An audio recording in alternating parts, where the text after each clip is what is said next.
Ang Enchanted Terno. Sa mataong lungsod ng Maynila, natuklasan ni Marikit, isang batang mananahi, ang isang lumang dibdib na nakatago sa atik ng kanyang lola.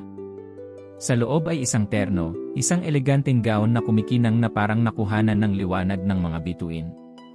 Ang kanyang lola, na ngayon ay mahina na sa edad, ay nagpaliwanag na ang terno ay engkantado, na minsang isinuot ni Maria Sinukuan, ang diwata ng bundok Arayat, sa mga dakilang kapistahan ng mga diwata. Sinasabing ang terno ay may kapangyarihang magbigay ng kagandahan, biyaya, at impluensya sa sinumang magsuot nito. Gayunpaman, mayroong isang catch: ang nagsusuot ay kailangang gumawa ng isang gawain para sa mga diwata kapag ang enchantment ay naisaaktibo. Si Marikit, na nangangarap ng isang mas magandang buhay at isang pagkakataon na makataka sa kanyang makamundong pag-iral, ay nagpasya na isuot ang gown sa isang high-profile na bola na hino-host ng isang mayamang pamilya sa Intramuros. Pagdating niya, ang bawat mata ay nasa kanya, ang kanyang kagandahan ay kakaiba, ang kanyang mga hakbang ay parang hangin. Parehong lalaki at babae ay naakit sa kanya, nag-aalok sa kanya ng mga deal sa negosyo, pera, at kahit na pag-ibig. Ngunit habang lumalalim ang gabi, may kakaibang hatak si Marikit patungo sa kabundukan.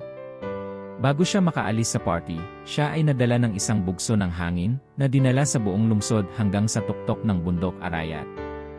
Doon, si Maria Sinukuan na mismo ang naghintay sa kanya. Ang diwata ay maningning, ang kanyang mga mata ay kumikinang sa sinaunang kapangyarihan. "Hiram mo ang kapangyarihan ng terno," sabi ni Sinukuan.